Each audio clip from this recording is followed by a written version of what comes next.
back up here yet. Somehow, strangely enough, I felt called and compelled to have to talk to you guys about more stuff. But, you know, I'll try to make it, kind of fun. Anyways, let me just prepare my notes up here. Yes, thank you. All right, so, anyways, last time, all right, you guys got to know a little bit more about me, right? And that was, you just kind of noticed that I kind of stick to the Old Testament, or I try to, right? I mean, you guys noticed that a little bit, and I was like, it's old, what's I doing? All right, and so that's just my style, I mean, I heard Pastor Abel, all right, from my classroom talking about the Old Testament. How many, have you guys gone through maybe Genesis in the past week or so? Is that right? Am I safe to assume that you guys have done that? Yes. You guys sound so depressed. Do you not like Genesis? It's not fun? They love it. Do they love it really? I don't. Nikki loves it. Nikki loves it. That's so sad. Oh man. So what did you guys learn about Genesis? Okay, how about who's this first person in the whole world? Okay, alright, so okay. Maybe not Adam, you would be incredibly old. Alright? Okay, but we do have the first person ever, right? After creating everything, and everything was really good. Right? Everything was also just God created good. He comes by and he says, good, I created, sunlight, sea, all this stuff. It's all good. What about the first time he says not good? You guys pay attention to that? Man should not be alone. Yeah, when men shouldn't be alone, right? Okay, so I mean, can you just imagine, right? Maybe the first person ever to be created, right? You were a big creation. You're like, oh man, I'm fresh, I'm new, I smell great, okay? Like, oh, okay, you're lining up, God's walking along, he's got a clipboard. He's like, okay, let's see, sunlight, that's good. Earth, that's good. And then you're sitting there, you're waiting, you're like, okay, here I am, first man on earth. God's gonna say I'm good. God's gonna say I'm good. Alright? God comes by and just, okay. Hey God, am I good? Yeah, so it's not good. What? I mean, how terrible is that? I mean, talk about having low self-esteem after that, right? Talk about being completely traumatized, alright? I mean, suddenly God says, could be better. Alright. What do you mean? What? You created me like this. How could you create me to not be... Okay, you know what, here. How about woman? Alright? How about that? How about a rib? I was like, oh. Okay, alright. Okay, that sounds good. That's woman. Looks great. Alright. Alright. So can you just imagine, trying to put these kinds of relationships in maybe today's context? Right? It just doesn't seem to fit, right? I mean, let's say, we have today's context. You have people meeting in clubs, right? Or maybe even online. Well, let's just go with clubs, right? So we have Eden, all right? Club Eden. Okay, there's only one person on the dance floor, all right? That's Eve. She's like standing there, dancing, right? Okay, and so people dance like that. People dance like that. Just before, after. All right. So Eve is dancing. Eve is dancing in the middle of Eden, right? So here we have Adam. All right, he's looking good for Club Eden, or yeah.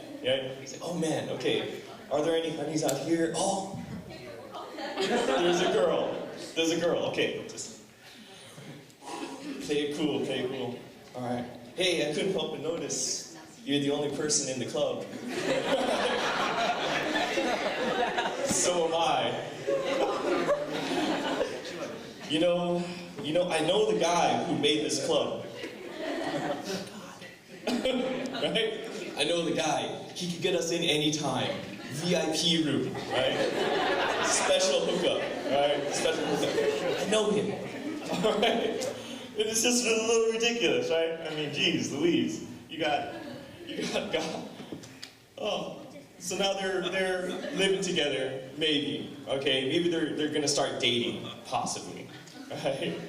Possibly. So they get into a relationship, and if it's anything like today's relationships, right?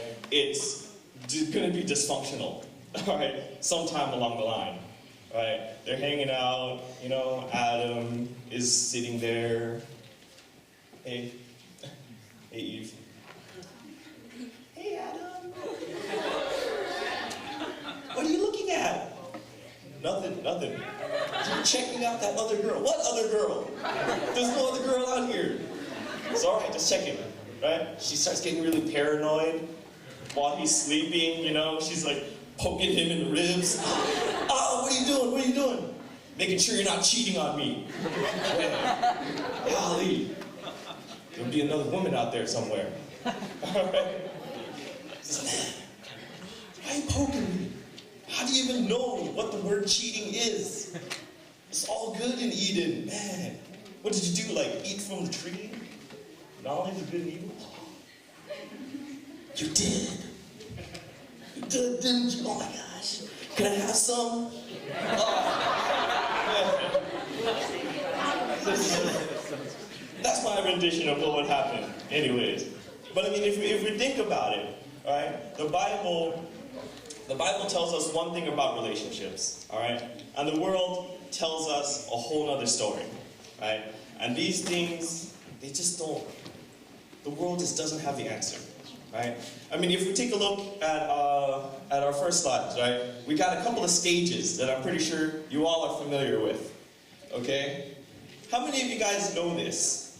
How many of you guys have seen this? Yeah. You showed me that. Whatever, I clicked on someone's link on Facebook. It might have been yours, who knows? Alright? How many of you know this? What's this from anyway? You there with the glasses. Yeah, the guy. What is this from? It's from YouTube, thanks. Yeah. So generic. It's like saying, you know, I'm in a school full of students. What is the title of this? Strangers Again, right? You guys like this video, right? Everybody watches it. And you're like, oh, it's so sad. Oh, God. Oh, this video is so sad. Why is it so sad? All right? I mean, this basically paints a picture of the way relationships are supposed to be in the world, right? I mean, we poked a little bit of fun at it with the whole Adam and Eve in the Garden of Eden thing, right? But when it all comes down to it, the world has a completely different idea of what your relationship should be if it's normal, all right? Because if you pay attention to what the guy is saying, right? We got stage one, you meet them, right? In some kind of way, like you're in a soap opera or some kind of TV drama, right?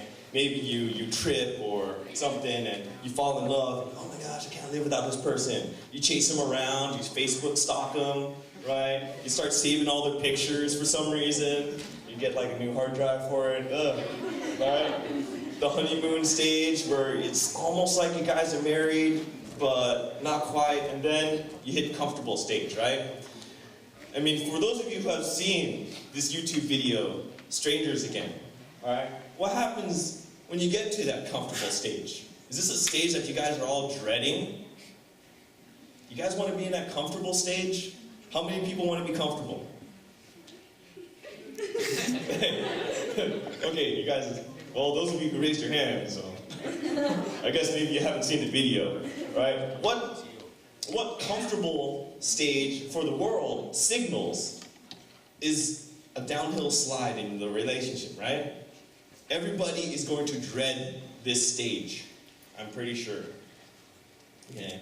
Because that's when you start feeling like, oh, well, you know, they're just there. I could expect them, all right? I don't need to worry about them. And suddenly, right, you get this downhill slide into tolerance, okay? I'll tolerate what they're saying for now. Maybe I'll keep a grudge, okay? Finally, they slide downhill so much that they end up breaking up. Sad. Okay? And finally, at the end, they go, strangers. We are strangers now. That person that, and in the video, he maybe lasted, what, a year and a half or so for a relationship. Not bad for today's standards, and that's a pretty low standard, I have to admit, right? I mean, if you want your longest relationship ever, right, to last a year, that's, how about another standard, right? I mean, let's just axe this standard altogether. Let's put a big buster sign on it. Mr. T, please, could you put a buster sign on this? Yes. That's what I like to see. This is being busted. I'm going to bust this. I'm going to bust this wide open. All right? So, let's take a look. So, we're going to be talking about dating a little bit today. All right? Maybe some of you have dated. Maybe some of you haven't. All right? I don't know. I don't want to know. If you want to tell me, don't tell me. All right? I don't want to hear it. But I have some information for you. All right? Just to try to compare what we're up against here. All right? So officially, all right, if we take a look at what dating is according to the world, all right, it definitely involves two things, two key elements, right? We got romantic attraction and desire, right? I mean, is that safe to say? Thank you. Thank you. You're like the only one alive here. Man, maybe I got too serious too fast. All right. Anyways, so romantic attraction and desire. And this is supposed to be what dating is all about. You're focused firmly on these things. Okay?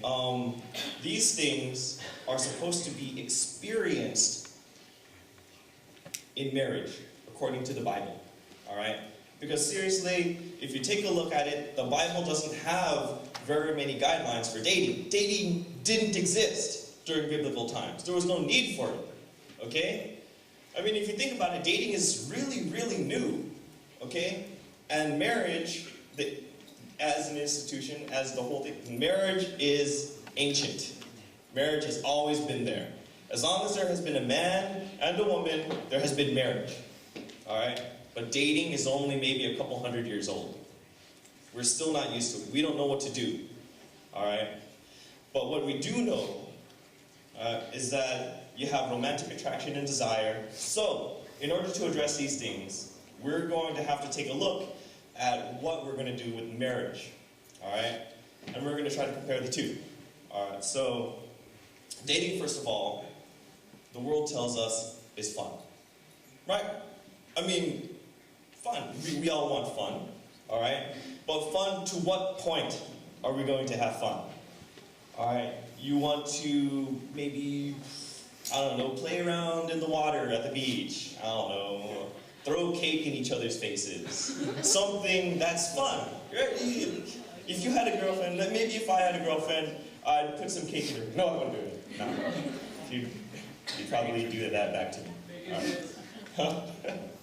Anyways, but you're having fun, you're being happy, alright? But according to the world, the key element is that other person is going to make you happy. Their responsibility to you is making you happy in the world, right? And how fair is that when you really think about it, alright? That other person cannot be responsible for your own personal happiness, I'd have to say, right?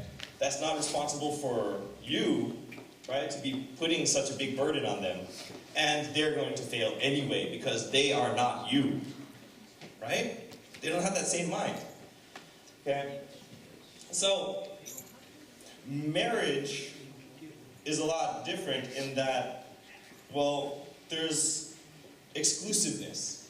But we try to model dating as kind of like an early marriage. It's like you're testing out marriage in the form of dating, all right? So what ends up happening is that you try to sample the benefits of marriage without the commitment.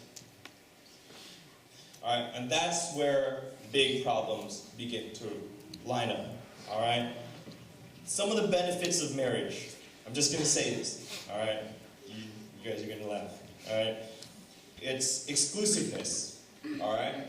You and that other person are one, all All right? In the dating world, you're just two people still. You were living together in marriage, right? You're moving out of your house, you're moving out of your place. Okay, you move in with each other, you're having a good time. All right? Today, people who are dating have a tendency to move in together, cohabit. All right? Big mistake. I'm just telling you right now. Try not to do that, just for those of you who are going to grow up soon. And then there's maybe children. All right? Believe it or not, some people who are dating are having kids already. All right? That should be in the safety of marriage. Okay? And then there's also the other fun stuff, right? I mean, everybody wants to be kissed. Kissing is exclusive to marriage, all right? And then there's also sex, which is also exclusive to marriage, right? No woo-hoo for that. Someone woo-hooed for that word. Anyways, so if we take a look at the list that we had before, all right, what they are trying to do is they are trying to apply today's standard of a relationship, of a dating relationship, into marriage. Okay? So there's a big disconnect there. Alright? Your ultimate goal isn't to be married and, have a right relationship with God and bring each other, bring each other's spirits together. Instead, right, you have two people who are pretending to be married while they're dating. They have really no obligation to each other. People are going to end up getting hurt. All right? Let's take a look. If you look at, could you take off the buster sign real quick, just so that we could see? Yeah, here we go. Okay. So let's take a look at these first few stages. All right? Stage one, you're meeting each other. All right? Do you remember what happened in the video, Strangers Again, during this meeting thing? Who's seen it? Who's seen it around here? Seen it? You guys, you there. This Vietnamese quartet. So, what happens during that meeting stage? Do you remember? They're exercising. Okay? Alright, good. What did he say when he was exercising? What did he not mention? Forget it. Alright, so they were exercising, they were jogging together, right? Okay? He didn't tell her that this is his first time running, right? This is his first time running in like 9 years, so he's not really good at it. But he was pretending like this is what he does all the time, all right, in order to try to be with her. So from the get-go, all right, in a worldly relationship that they want you to believe is real, right? From the get-go, there's already lies, right? You're putting your best foot forward. That's just another way of saying, I'm hiding all my faults, all right? So already you're hiding who you are. You're not comfortable with who you are, right? I think we have a tendency to try to devalue ourselves and feel that we are not good, okay? So you pretend to be someone else. And we're not good, especially when we create a lie. So that's going to create a big cycle right there. The chase, the honeymoon, and the comfortable. Okay, you listened to their argument on YouTube, on that Strangers Again video. Alright? She's talking about potluck. Right? He's talking about potlucks are dumb. Alright? Potlucks are stupid. And they says, no, you're stupid. And then they start arguing. Man. Okay? Basically, what it all boils down to, right? It's all about me. Alright? Both people, both sides. Alright? This is what the world wants you to believe. You want to believe that this relationship is completely about you? About what you're getting from it? Worse. That's pretty terrible, I think. Alright? Yes. But, during that stage, it's actually very, very easy to get wrapped up into thinking that possibly you're doing everything for them. If you put, John 15, verse 12, alright? This is my commandment, that you love one another just as I have loved you. Okay? And it's easy to trick yourself in these first few stages, right? Into thinking that, oh, well, maybe I'm doing just that. Okay, I'm loving this person like I should be, right? So even Christians get into this trap, right? You guys are young. Be careful. All right? Don't try to twist these into something that it's not, okay? Because it is also the next verse, John 15, verse 13, greater love has no one than this, that one lay down his life for his friends. So it's not about you and how happy you are with that other person, making you happy, right?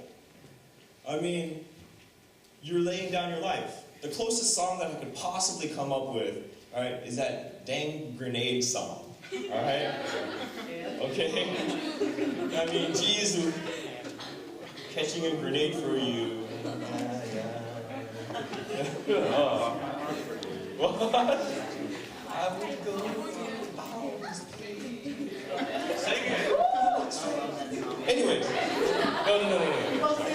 no. The song's terrible. All right. What does it say? What does that song expect that other person to do? Huh? Yeah. All right. Okay. So first of all right, one person has already done this for us. All right, and that's Jesus. Okay, he has laid down his life for us. Okay, but it's not like that song at all. Okay, he doesn't want us to catch a grenade for him. All right, absolutely not. Okay, he knows better than that. Okay, instead, what we do have is what's that? Do I have? Yeah, what other verses do I have? No, next one. I think I put the same one in twice. Oh, that's not cool. Okay, try another one. Sorry guys, technical difficulty. That's it. That was it. Oh man. Oh, sorry. Yeah, I totally had that. Okay. Anyways, so Jesus caught a grenade for us.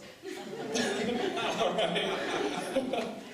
And he doesn't want us to do the same. He would not want us to do the same. Why would we have to do the same? Right? That doesn't make any sense.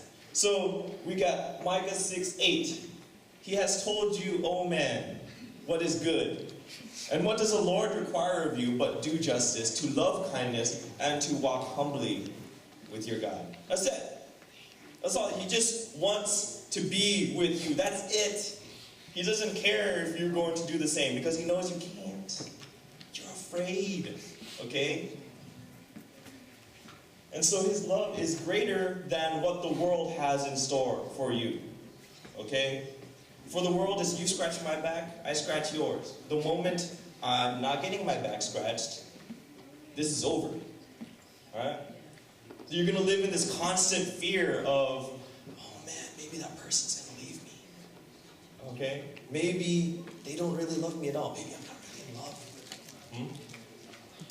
So you end up doing what that guy did in the video, right?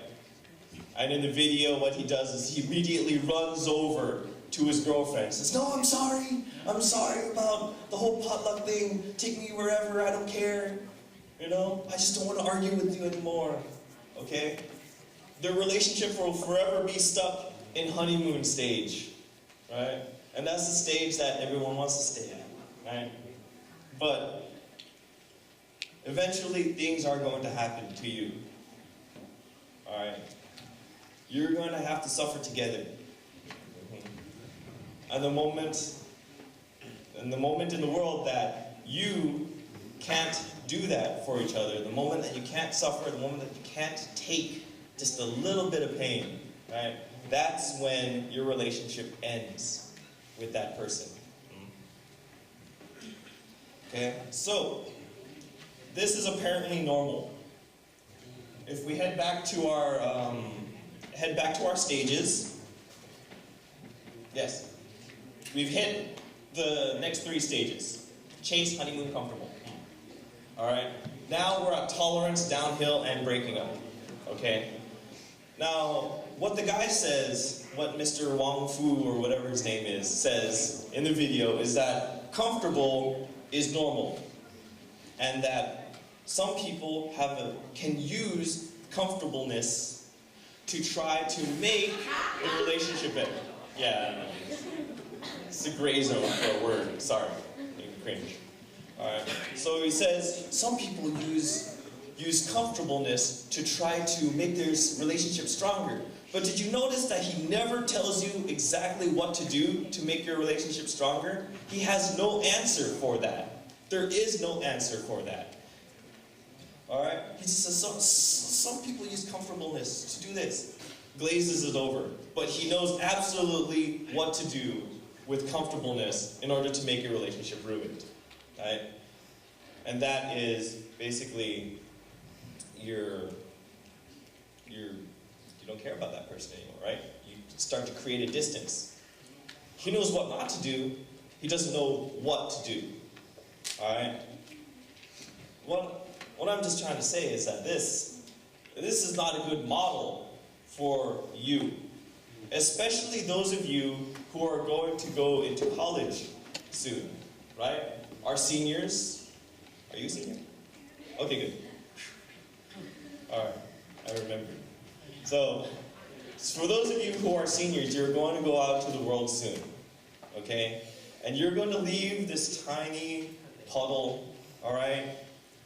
I mean, you guys haven't fully developed gills or anything yet, maybe. You're about to go to the ocean, an ocean of beautiful fish, but you're all coming from a mud. Alright?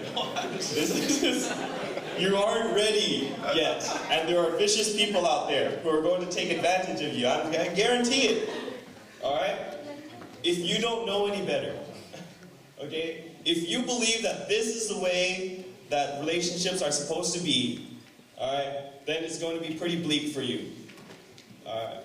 You will be hurt, and you will carry many, many scars. I would like to say maybe that maybe you shouldn't even date at all, alright? At least not in the way that the world tells you to date. Maybe courtship, alright? Thanks. You heard that all before?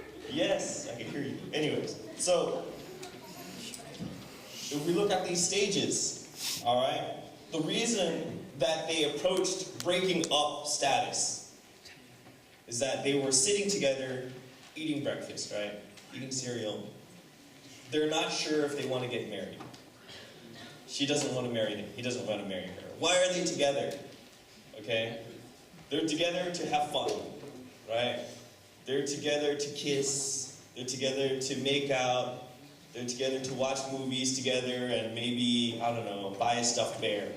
Or even worse, receive a stuffed bear constantly. How many stuffed bears can you possibly get? Okay. Why this model doesn't work is that we're still thinking that marriage, right, is a good relationship here. And it is. But we're using dating as a substitute. There's no exclusivity, right? There's no exclusiveness. There's none of those, right? You're not kissing one person, you might kiss them. Alright? That's when things begin to break down. Because we're already assuming that marriage, the marriage model for dating is going to be exclusive. So what I'd like to tell you before I finish up, right? Because this is running a little long. Bindo is asleep. Alright. Oh, your eyes are open? Anyways, so before going into college, I need you guys, especially you seniors, to make a decision, okay? If you want your relationship, if you want your heart, if you want your life to fit into these stages, be prepared for what's going to come out of it, okay? Because 49% of marriages in the United States do end in divorce. Just a heads up, your relationship will probably head in that direction too. Okay? Probably. Don't use this worldly model as your model for a relationship. Don't let Wong Fu trick you. He's a fool. Alright? Instead, what I'm urging you to do, alright, is to discover, maybe even rediscover, the love that was always there for you and has always been there. Alright? And that's what Jesus has for you. And love for Jesus does not mean that it's going to be ruined for you, right? That you're not going to have any other person in your life. Because Jesus does love you, He will send someone in your life if you truly need it. Don't be scared. And don't be fooled. Alright? So, now that I've said that, I would like to maybe pray for you guys tonight, today, this afternoon. Alright? So if you could all wake up and then close your eyes for prayer. Thank you. Alright, guys. Thank you. See our eyes, please. Oh, okay. Dear Heavenly Father, dear Jesus, I'd like to thank you for the love that you've given us, without us asking, without us even deserving. And I'd like to thank you for bringing us into this world and preparing something for us for our future, Lord. I'd like to ask you to please protect us, especially be with us in the hearts of our seniors and everyone else here. That we grow to understand your love and how much better it is, Father, for us than what the world has prepared for us and is set before us. Please allow us to see what is truly happening, Lord, and please allow us to see what you have for us, and let us see that it is good. Thank you for blessing us, Father, with everything you've given us. In Jesus' name I pray. Amen. Amen.